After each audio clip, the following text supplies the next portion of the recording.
This video is on solving systems of linear equations by substitution. The next video will be solving systems of linear equations by the addition method or elimination, so you can watch both. So what we want to do is solve this system of two equations and two variables by a method called substitution. Notice that these two equations represent straight lines. The method of substitution basically involves taking one of the equations, solving the equation for x or y, and substituting it into the second equation. The first example is already set up for substitution. The first equation is solved for y, and so we're going to take 2x plus 3 and we're going to substitute it into the second equation for y.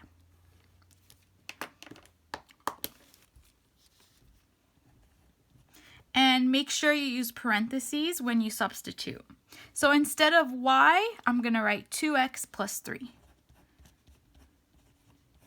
And then minus 7x is equal to 18.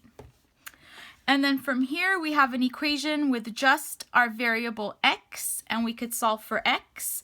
Once you solve for x, you can go back and substitute and get your answer for y. So we have 10x plus 15 minus 7x is equal to 18. We combine like terms.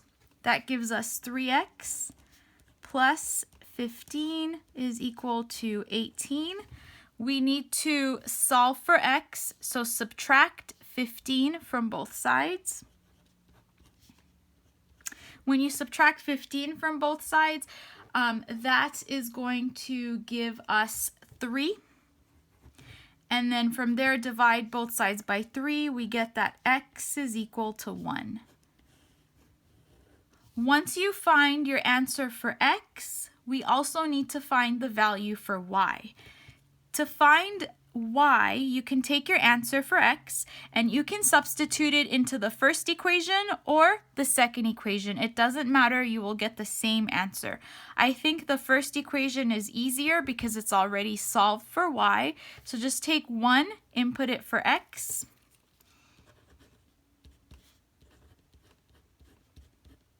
And then we solve and we get that y is equal to 2 plus 3, which gives us 5.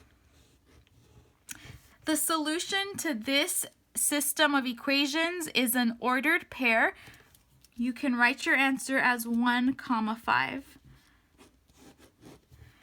So what this means is that if we were to graph these two equations, they would intersect, the two lines would intersect or cross at the point 1, 5, and that's our solution.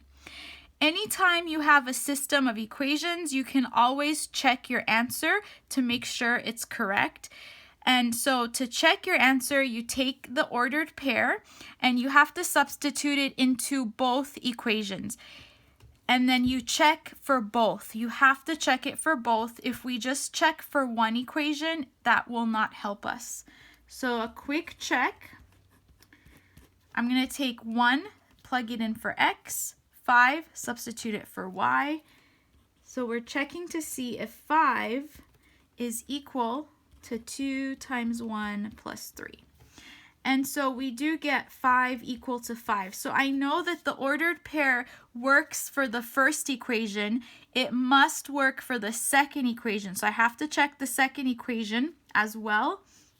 And so we're going to substitute. Second equation, we'll be checking that 5 times 5 minus 7 times 1. Check to make sure that that gives us 18. So we have 25 minus 7, and we can see that we get 18 equal to 18, and so the answer works for both equations, so I know it's correct. You can check your answer for any of these problems using this method. Let's move on to the next example. So this example, we have two linear equations, two straight lines, and we want to use the substitution method. This problem is actually not set up like the previous example. The previous example was pretty straightforward. The first equation was already solved for y. In this case, I do not have any of the equations solved for x or for y. So the plan is to look at your two equations, find the single variable, whichever one has a coefficient of 1. That is the easiest variable to solve for. If you have a single variable, then that one would be the one you want to solve for. And so in this case, I'm going to take the first equation and I'm going to solve that for x. If you solve for any other equation or any other variable, you will get the same answer. It will just make the work a little bit harder because you will end up working with fractions when you're solving. So this way is faster because there are no fractions. And so to solve for x, all we have to do is subtract 3y.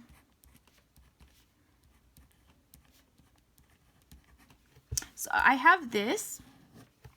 And from here, I'm going to take this -5 minus 3y, and that needs to be substituted into the second equation for x. So right here, I need to substitute.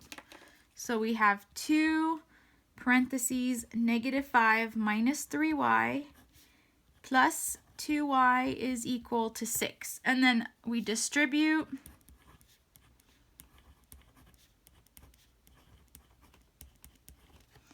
Combine like terms.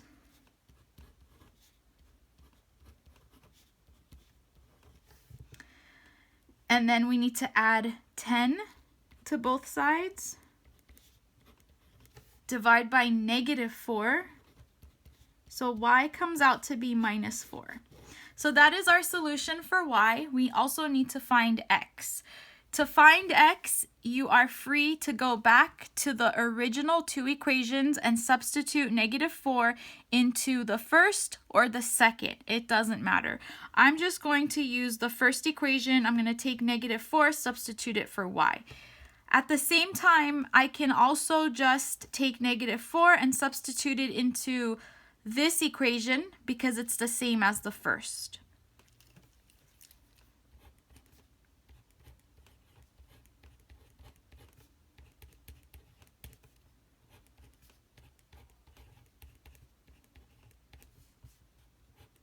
We need to add 12 to both sides. And so in this case, we get that x is 7. So our ordered pair will be 7, -4. This again visually just means that if you were to graph these two lines, then the two lines would intersect at this point.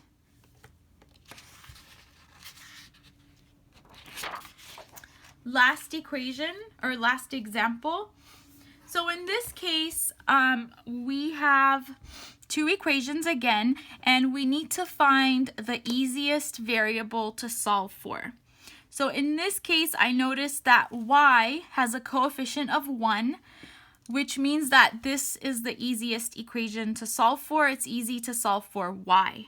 Like I said, you are free to solve for any of these variables. We could also solve for x. It's just that when you divide by -2, you will end up with a fraction, and you can still solve it and get the same answer. But I think it's faster to just solve for y in this case. So I'm going to take the second equation, and we are going to solve for y. And we just subtract 4 from both sides.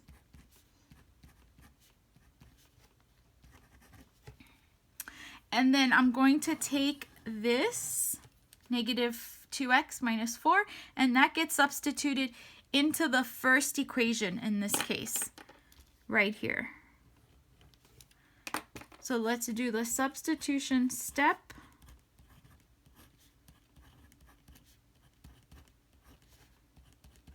Okay, so again, I just substituted for y.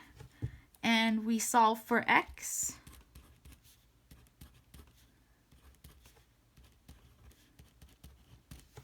So this is interesting. We notice that the variable basically goes away because this is 0, and we're left with negative 8 is equal to 5. We know that this is not equal. This is a false statement. Anytime you get a false statement and also the variable goes away, then our answer in this case is no solution.